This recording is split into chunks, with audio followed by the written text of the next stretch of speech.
welcome to GameSack.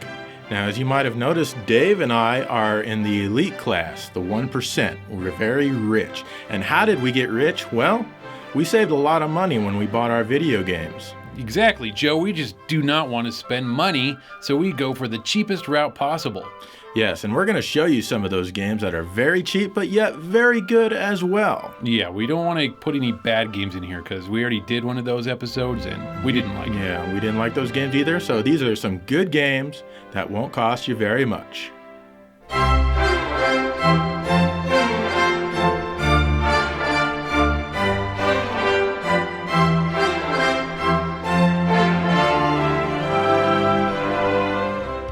Rise of the Dragon, a Blade Hunter mystery on the Sega CD. That's Blade Hunter, not Blade Runner, is a digital comic that can be had for a pretty good price. It was ported from a DOS game, but CD music as well as voice acting were added to this version. It takes place in the year 2053, and at the start of the game, you see a chick get deformed by taking a patch of drugs. Lovely. You are Blade Hunter, private investigator, and it turns out the chick who just died was the mayor's daughter. He contacts you and demands that you find out who killed her and gives you a few clues on how to proceed with the case. You spend the game clicking on things, moving items around, and talking to people. There's not much text here, almost everything is spoken dialogue. Is there anything else you'd like me to take a look at, Blade? The voice acting's usually fairly decent. In fact, your character Blade is voiced by the same guy who voiced Leonardo and Rocksteady in the original Teenage Mutant Ninja Turtles cartoon series. A woman posing as a man, posing as a woman, plays cards with two other Pleasure Dome patrons.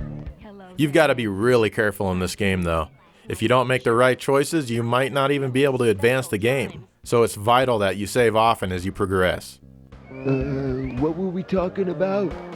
The game itself is really gritty and lots of fun. It's not as long as, say, Snatcher, and it's really easy to make a bad choice and end the game right away. Like I said, save often. Oh man, just what in the hell are you running off at the mouth about? It's a great addition to anyone's Sega CD collection, and it can usually be had for well under $20. There are two versions of this game, one in a cardboard box and the other in a giant plastic jewel case. The only difference is in the packaging, as the gameplay is identical. Be sure to check this one out if you have a Sega CD. Oh, and when you use your ID card, don't forget to take it back. If all else fails, bulletproof vest Kevlar, made by DuPont. Also, pleased to have this fortune cookie. In 1986, Konami released an arcade game called Top Gunner. You drove a Jeep around and rescued hostages. Can you guess what game this became when it was ported home? That's right, it became Jackal on the NES in 1988. I guess they didn't want to confuse it with their other Top Gun games, so they changed the name. Good choice, Konami. Anyway, the NES was the only console to be graced by Jackal, as other ports were sent to various PCs. In this run-and gun game, or maybe driving gun game, you take control of a Jeep and must infiltrate enemy bases, and you can even rescue POWs. Once you rescue these POWs, you take them to a helipad to be rescued by a helicopter, and then it's off to a boss fight to finish the level. You don't have to rescue the POWs, but they really add to your score if you do. Speaking of rescuing prisoners, this Jeep apparently is a clown car because you have no problem fitting over 15 POWs plus yourself inside of it. If your Jeep gets hit while carrying them, the number of hostages is reduced by half and you even have to go pick them all back up again. Your Jeep has two weapons, a machine gun and a grenade launcher that can be upgraded. Your machine gun can only shoot up and it has a limited range, which is my only real gripe about this game. Your grenade launcher gets upgraded to a missile once you rescue one of the flashing prisoners. The enemies are easily killed for the most part, and it's really satisfying running over the foot soldiers with your Jeep. Hey, take that, you! And you too, get over here! Die! The game does get pretty tough though, as they throw more and more enemies at you in the later levels. Graphically, the game isn't anything special. The music is fairly good with some catchy tunes that Konami is always good for. The whole thing is quite fun and is a great game that can be had for under $10, so be sure to add it to your collection.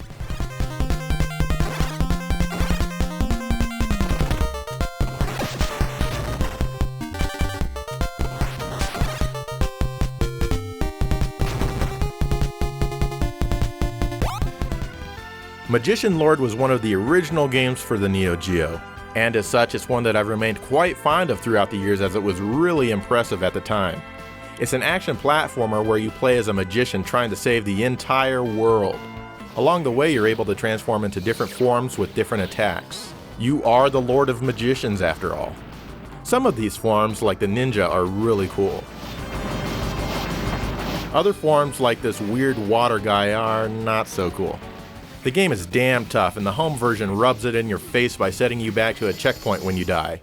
Oh, but that's not all. Sometimes right when you reappear at the checkpoint, you're overwhelmed by enemies and die again. Then it sets you back to the beginning of the stage. The control is pretty good, there's only shoot and jump to worry about. The graphics are awesome with great use of detail and colors. This really blew me away back when it was new. There's lots of cool scaling objects as well. The music is also great, probably in the top 10 of all Neo Geo music in my opinion. I really like that first stage music. But you know what? I think Stage 2's music might even be better.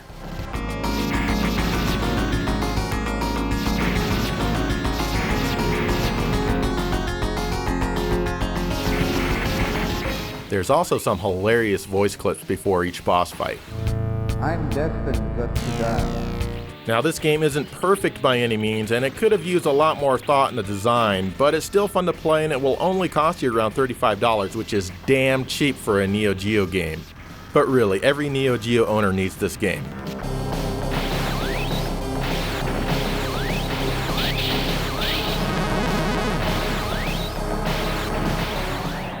Another game every Neo Geo owner needs is NOM 1975. This was also a launch game for the system, and there's not a whole lot of games like it. Well, maybe Dynamite Duke is kind of similar. But on the Neo Geo, NOM 1975 stands alone. The game takes place in 1975, believe it or not, and President Ford wants to go back to Vietnam. Go up the Yon River to deceive enemy guard. You control a crosshair on the screen, which is your aim. You can also move left or right when you're not firing. Pressing B lobs your grenades, and holding down the C button lets you run left and right. It's really easy to get hit in this game since you need to pay attention to so many things at once. But if you hold button C and press either diagonally down left or down right, you can evade enemy fire with an invincible cartwheel you learned in grade school. Mastering this move is absolutely essential if you want to get anywhere in this game because the home version does not allow unlimited continues. The game itself is tough, but it keeps you coming back for more. The graphics are pretty good. Certainly not the best on the system, even for the time, but they do have a lot of nice details. The sound is really cool. I remember that scream echoing through the arcade again and again back when this was new. The music is somewhat forgettable, but it fits the game, giving it a really dreary atmosphere, but it's certainly not going on my iPod.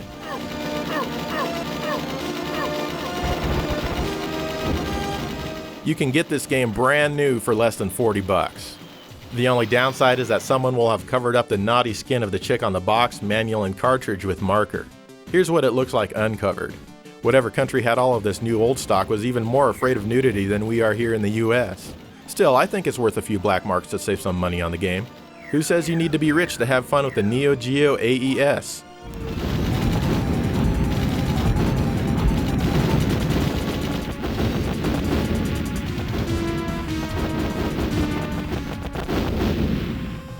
A Boy and His Blob on the NES was a hugely fun game that will suck you in and keep you playing for hours at a time.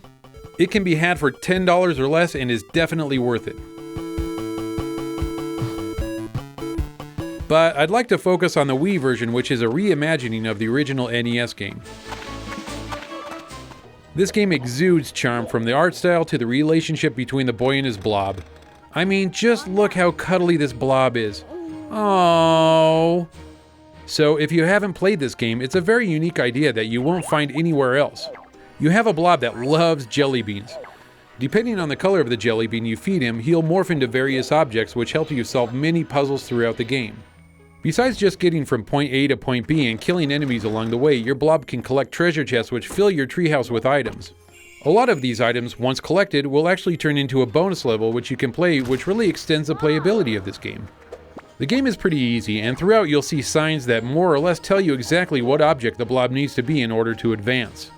Upper levels don't do this as much, which is great as you don't want your hand held throughout the entire experience. The control of the game is great. Just by looking at it, you might think that the constant changing of jelly beans would interrupt the flow of the game. Amazingly, it really doesn't, and I never felt that it was a chore. The music in this game is very nice, and I like all the music tracks. It's a great game that can be had for usually $20 or less, and it's a huge boost to the Wii's small library. Get it while you can, as it's an experience you won't want to pass up.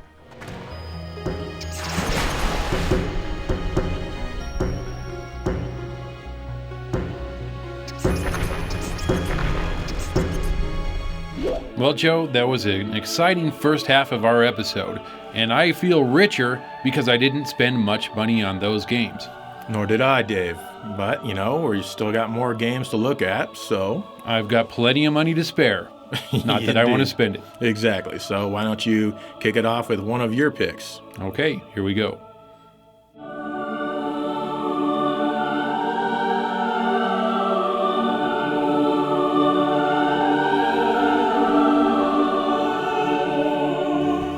Tony Hawk's Pro Skater 2 is a great budget game. It can be had on any of the multiple platforms it was released on for under $15. This here is the version for the Sega Dreamcast. I'm a fan of the first 3 Tony Hawk games, but after that they became kind of stale and I haven't played many of the later games.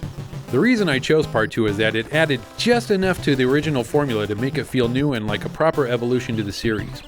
So in career mode, the way you play this game is each area that you skate in has objectives that you need to complete. Doing this will give you money to open up new areas and to buy skills, tricks, and accessories for your skater. A lot of the objectives are the same for every level, like spelling the word skate, getting high scores, or collecting hidden VHS tapes. Other objectives are geared toward the area in which you're currently skating. To me, these games are so fun because I used to skate daily before I had a driver's license. I wanted so badly to do a lot of the tricks in real life that you can do in this game, but ended up realizing that I would never be good enough. But I was able to get the awesome feel of skating right in this video game. Yeah, kickflip! The control of your character is almost flawless, and it's easy to pull off kickflips and all kinds of grabs with no problem. The music in these games is really great too, but due to copyright issues we cannot play any of it here. But I'll tell you, it's a nice mix of punk rock and rap, which I also liked when I was a teen. You can choose from any number of real skaters, or you can even create your own. Speaking of creating things, included on the disc is a park creator where you can create your own skate park. It's fairly deep for what they offer and is kind of fun to mess around with, although I usually just skate on the pre-existing areas. This is a really great budget game, so pick it up, you won't be disappointed.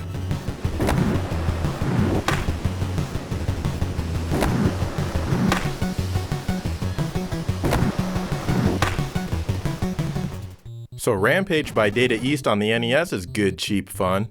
It's a port of the arcade game, and instead of trying to save the city, you're actually hell-bent on destroying it and eating people. It's one of the few games where you actually get to play as the bad guy. It's really simple, and your only goal is to smash all of the buildings in any given scene. But watch out for the people attacking you. You eat people and other food to get some of your life back. Delicious. You can choose between 2 monsters, George the Ape or Lizzie the Lizard. Yeah. When your life runs out, you turn back into a human and scuffle off the screen. The graphics are pretty bland, as is the music, but the game can be had for under $10 easy. But you know what? Screw that. You need to get the Sega Master System version instead. This version is so much better than the NES version. It was programmed by Sega, but actually it was published by Activision. You still have George the Ape and Lizzie the Lizard, but you can also choose from Ralph the Wolf, who was cut out of the NES version. As you can see, the graphics are much more colorful and detailed. Even the music is better. And despite not being released in Japan, the game supports FM audio for even better music. So if you can play Western cartridges on your Japanese Master System, or if you've modified your US console with the FM hardware like I have, then you can hear the music that wasn't heard by any gamers when it was originally released. What sounds like this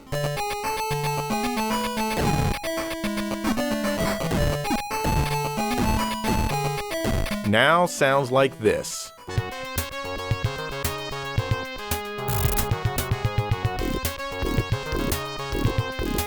The game as a whole is just a far more pleasant experience than the NES version because even the control is better too. It's much easier to climb onto buildings and to aim your punches. Maybe it's so much better because, well, yeah, it says it right on the box. How can you compete with that kind of power? Rampage is great arcade fun for when you want something simple and mindless, albeit a bit repetitive for 1 or 2 players. This version also sells for less than $10, usually for around $8 or so, and it's definitely worth that. Plus, you really need to get a Master System anyway if you don't have one.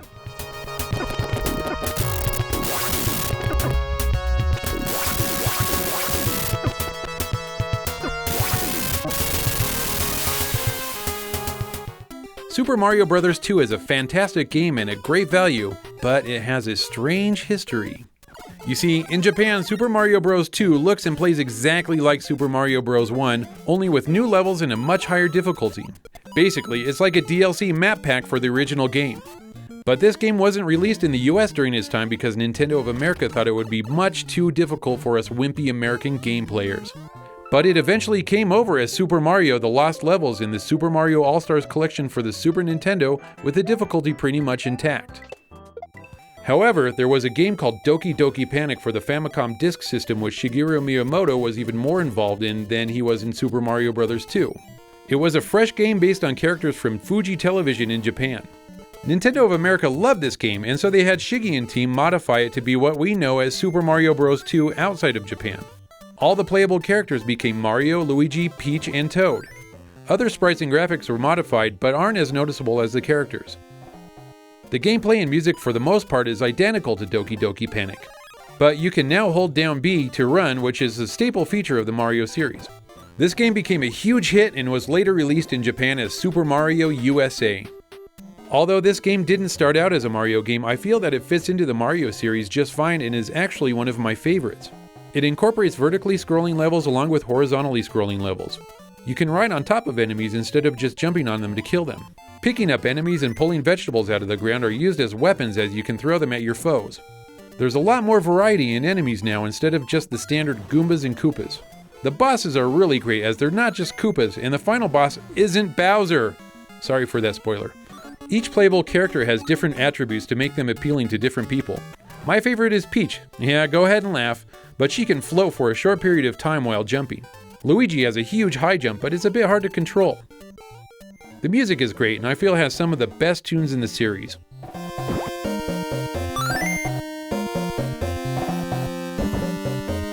Strangely enough, this game can be had for around $10. This kills me as I think it's worth way more than this. I feel that for once, the US actually got the better end of the deal when they started poking around and making changes.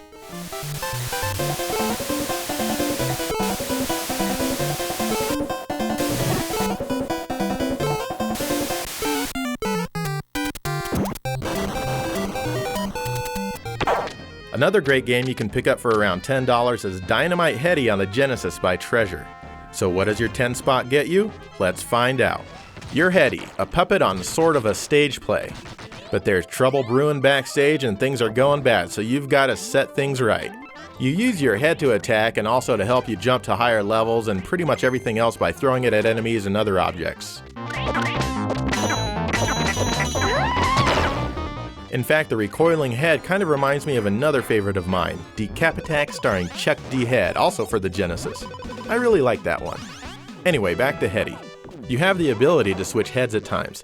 Each head will have a different ability, use, and attack. You don't want this giant metal head though, it can't do anything. Anyway, the entire game takes place on stage and backstage, and the artwork reflects that as everything looks like part of a scenery prop or backdrop.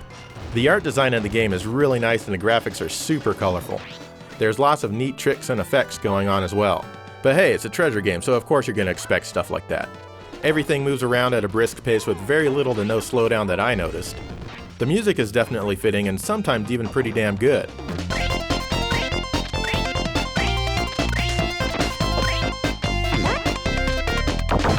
The sound is great as well, with lots of voices thrown in throughout the game. You've got a secret bonus point.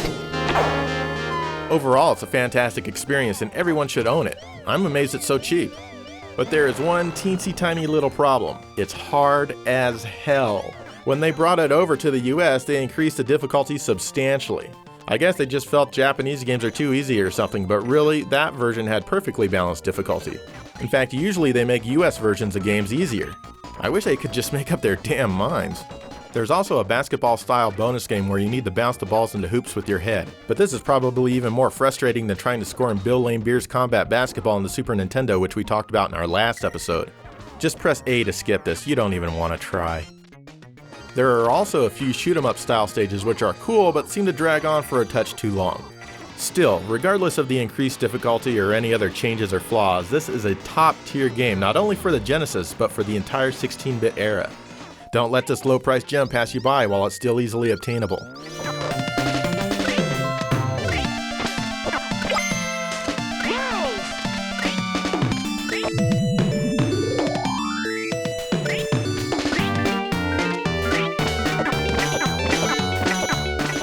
And there you go. That's some games you can get and not break the bank. That's right. Are we ready to go get some steak and lobster and champagne for dinner, Joe? I believe we are. I am famished. Yes, and thank you for watching GameSack.